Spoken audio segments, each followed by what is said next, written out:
Estou na honra aqui de auxiliar a nossa presidente, vereadora Duda Salabé, e agora a nossa deputada federal. Com a palavra, o senhor André Frederico de Sena Horta. Tem a palavra, vossa senhoria, por 5 minutos.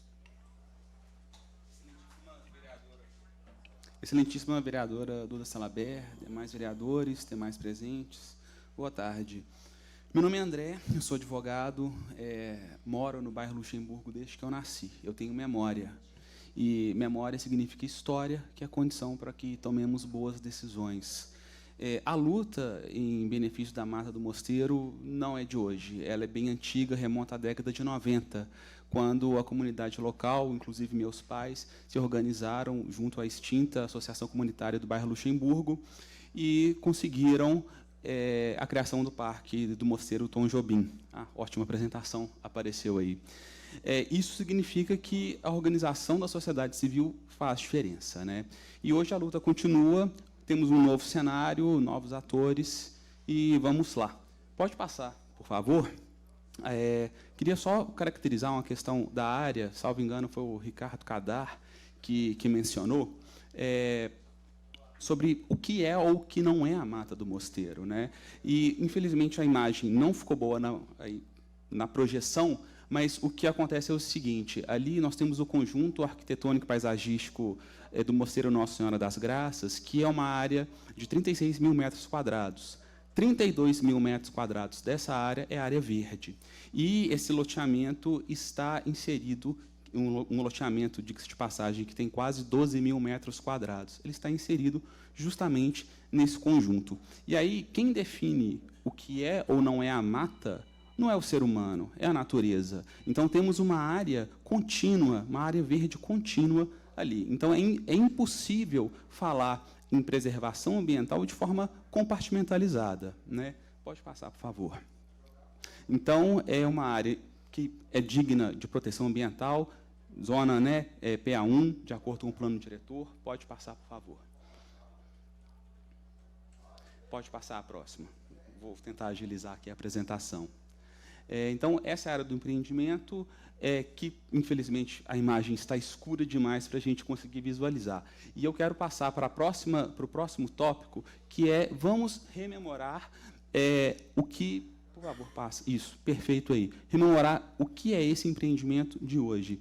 Em fevereiro de 2008, os proprietários adquiriram, mediante um leilão judicial, esse loteamento. Já em julho do ano seguinte, em 2009, foi dado início à tal operação urbana simplificada, que deve ser orientada pelo interesse público, algo que nunca existiu nesse procedimento, porque o objeto principal era justamente a edificação de torre residencial de luxo.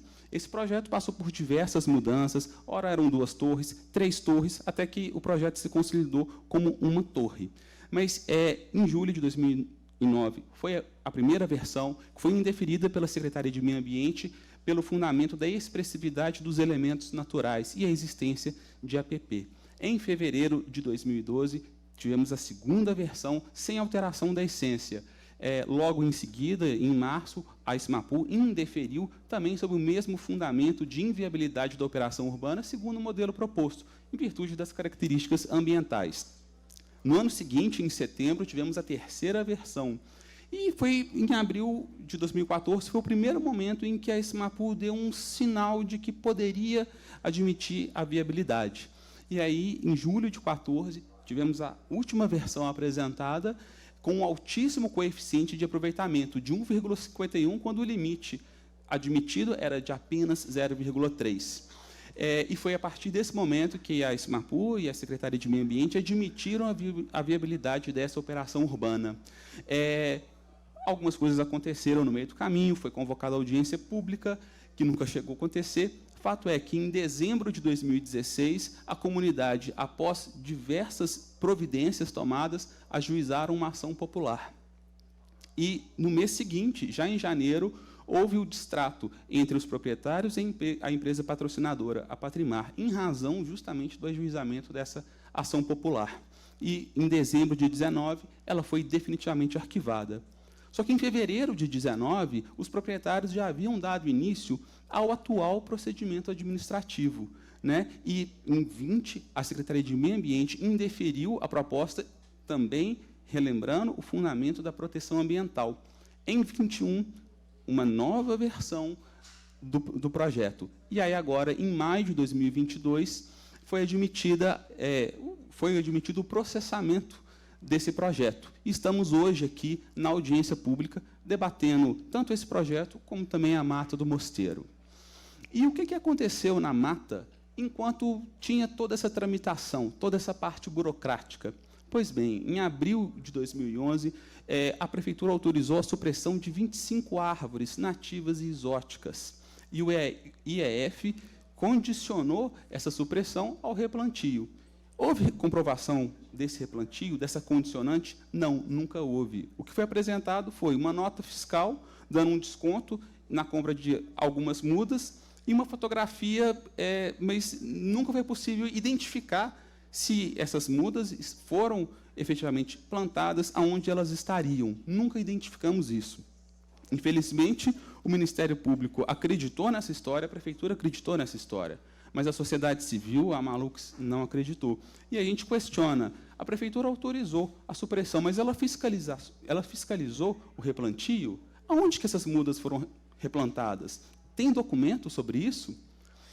Outra coisa que acontecia enquanto estávamos nessa tramitação. Pode passar, por favor. Supressão de área de preservação permanente. De acordo com o parecer da Secretaria de Meio Ambiente, em fevereiro de 2008, numa visita técnica, foram mapeadas 2 nascentes, uma lagoa, uma extensa área brejosa e um curso d'água. No ano seguinte, em outubro, tivemos uma segunda visita técnica da Secretaria de Meio Ambiente, que confirmou a existência das 2 nascentes. Encontrou ainda no interior de um bambuzal um afloramento, mas se constatou, ali em 2010, ao parecer de 2010, mas se constatou que a lagoa foi drenada, sob a alegação de sujeira, e, por causa disso, o brejo teve sua área reduzida. Isso foi de 2008 a 2010. E agora, em maio de 2021, os proprietários alegaram que, nas inspeções técnicas realizadas nesse período, não haviam sido constatados todos os elementos hídricos indicados pela Prefeitura de Belo Horizonte, mas apenas uma nascente, e que, em virtude disso, a área não poderia ser caracterizada como APP. No mês seguinte, em junho de 2021, a Secretaria de Meio Ambiente deferiu o pedido, concluindo que a nascente, o brejo e o curso d'água, em função de sua origem ser efêmera, associada a eventos pluviométricos, não geram APP. Questionamentos, Os técnicos da Secretaria de Meio Ambiente erraram em 2008, em 2009? Me parece que não. O que a gente pode constatar é que foram tomadas condutas unilaterais por parte dos proprietários no sentido de drenar essa área, de suprimir essa área. E o que é que o município vai fazer a respeito? Uma supressão intencional de área de preservação permanente, que é protegida pelo Código Florestal, descaracteriza essa área? Pode passar, por favor. Aí, colecionei algumas fotografias do antes e depois, justamente para mostrar a discrepância. E toda a supressão arbórea e a supressão dessa nascente e dessa lagoa foram exatamente na porção do loteamento em que os proprietários buscam suas edificações. Então, mediante ações sutis, porém que no conjunto são relevantes, o que a gente pode perceber é que foi uma operação cirúrgica, houve uma estrategicamente direcionada, justamente para limpar a área. E eu quero lembrar, súmula 613 do Superior Tribunal de Justiça, não se admite a aplicação da teoria do fato consumado em tema de direito ambiental. Pergunto, o município vai validar esse torpe comportamento em área de proteção ambiental? Lembrando, um dos princípios gerais do direito é o de que ninguém se beneficia da própria torpeza. Pode passar, por gentileza. Também teve a situação desse bambuzal gigantesco, que, em virtude de queimada, em virtude do desmatamento, simplesmente desapareceu. E ele era o lar de diversas árvores. E aí, lembro mais uma súmula do Superior Tribunal de Justiça, que a responsabilidade civil da administração pública por danos ao meio ambiente, decorrente de sua omissão no dever de fiscalização, é de caráter solidário, ainda que de execução subsidiária. O que a Prefeitura de Belo Horizonte fez em relação a todos esses eventos? Nada. né?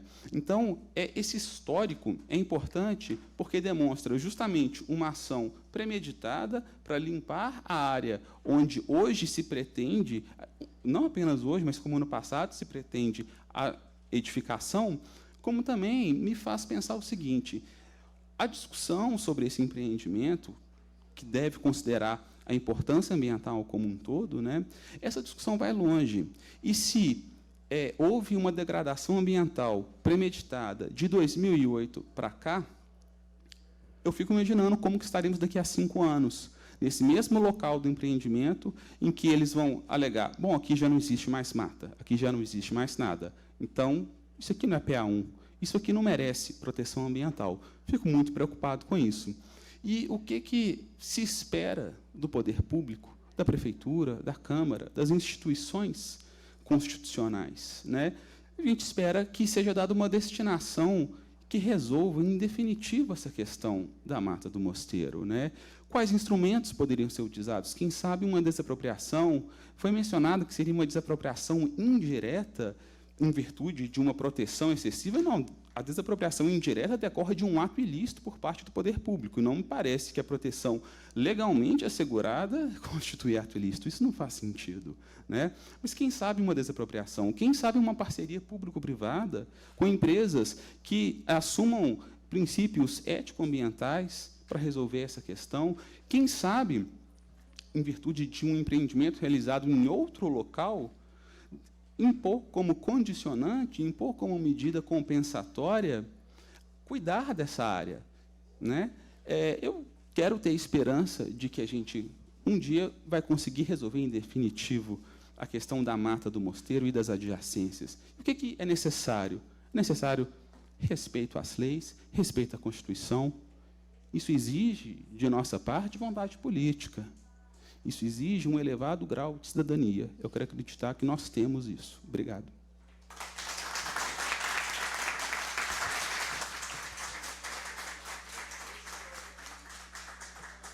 Obrigado, doutor André, pela sua exposição.